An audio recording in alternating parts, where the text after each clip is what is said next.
getting to the point. So basically Celtic went to Dubai for a training camp. Yes, they do it every year. Yes, should they get prosecuted? We don't necessarily know, because they went before the lockdown happened and it was authorised by the government.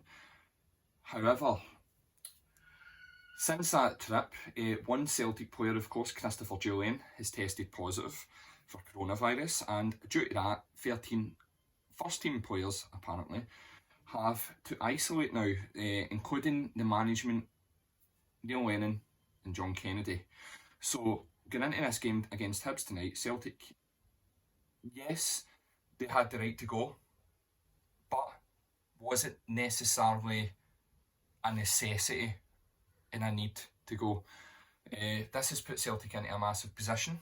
Not only are we struggling this season, we're so far behind in the league. We now go into a game against Hibs, who are having a good season, sitting fourth, possibility of going up to tied third, with lack of first team players. Hibs, however, I don't know, for what I've seen, they've got some players that aren't sure if they actually want to play in the game.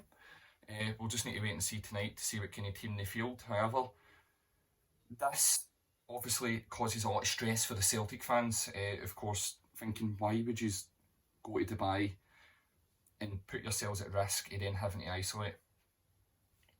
There's no physical real need for it to happen.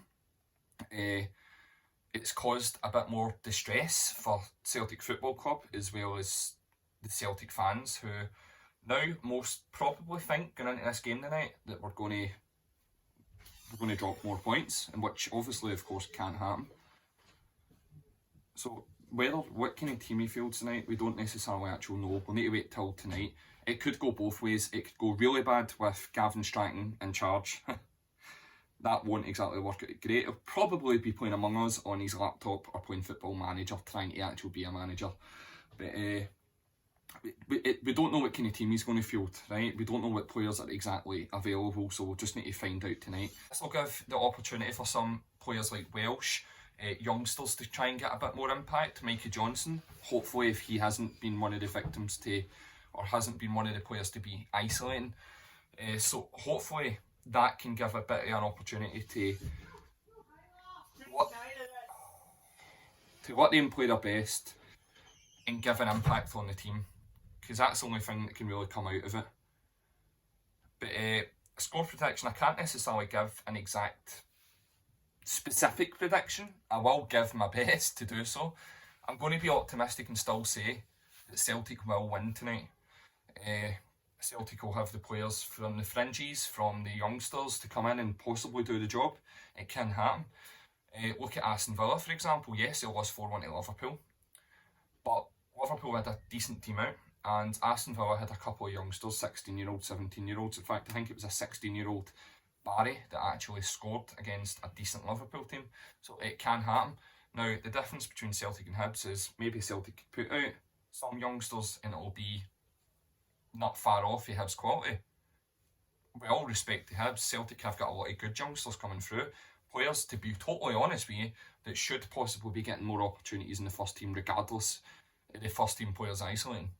So I'm going to just shove a prediction out there. I'm going to say 2-0 to Celtic, but it totally comes down to the right team selection and if it gives the right players opportunities, because it's Gavin Stratton in charge, and how that's going to go, I don't necessarily know.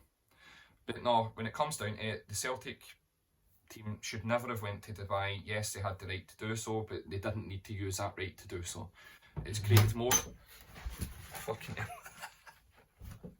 That's the door. It's created more controversy, and it's something that could have easily been avoided.